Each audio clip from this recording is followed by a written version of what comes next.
Welcome, everyone, to another episode of the Chuck Graham Show. Boy, do we... Another state bites the dust. Stay tuned.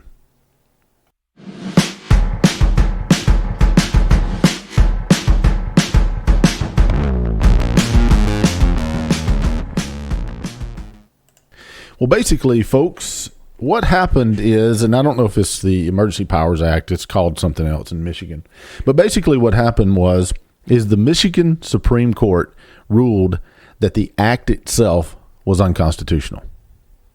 Now, think about that for a second.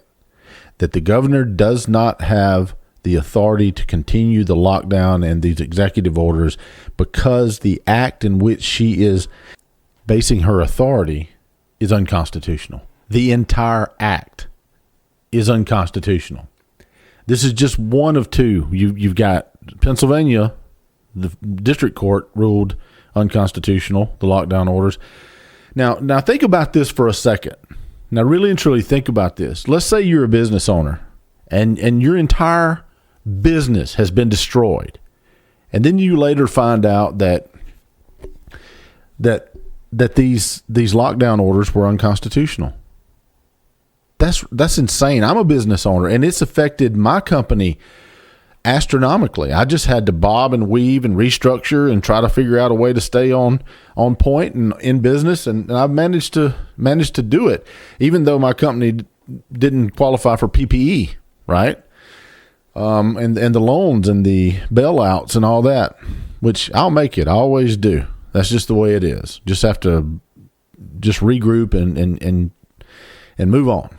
But think about this for a second. What about restaurants and hair salons and places that couldn't just bob and weave, right?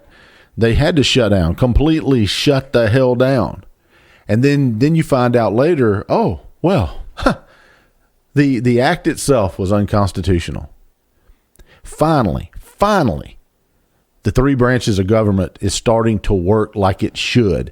I've never in my life, and I've said this on another show, I've never in my life seen all three branches of our government in a panic mode and in total freeze up mode, right? I mean, they're like scared deer in the headlights. But now all this is starting to relax, and they're seeing that this virus wasn't near about as deadly as they thought. But even if it was, the governor does not have the authority to shut the economy down. Now think about that. You're a business owner. You've lost everything. You've had HELOCs loans. You probably lost your house. You probably lost your business. You were doing great before all this. And then you find out, oh shit. She didn't have the authority to do that. Somebody needs to be held accountable. Somebody needs to get their ass sued off. And it ought to be a class action. And some attorney somewhere in Michigan should do it, should file a class action lawsuit against the state. Now, I'm not sure how Michigan operates because, I'm not from Michigan. And I don't know if they have certain immunities. But hey, if the act in which she was deriving the powers to be able to shut down and she was one of the worst, right? This woman is plain ass evil. I mean, she was one of the governors that was really, really locked down. You know, Florida has it right. They just opened up, full stop. No regulations, no nothing. What about SARS? You remember when SARS was around? Well, let me just say this. If Trump hadn't have been in office in COVID-19 and Obama had been, there wouldn't have been a shutdown. They did just like they did in SARS. Oh, SARS who? COVID. 78% matched to COVID-19. SARS virus was. In I think it was 2009. Did we shut down? Did we wear a mask? Did everybody panic? Nope. Because you didn't hear nothing about it. Because it was Obama in office. No, we're not shutting the damn economy down. Can't do that. You got constitutional ramifications. You got all sorts of different things. I'm a full believer that what they tried to do was take down this president and tank his economy. And he bit the apple that they presented to him. I don't think for him.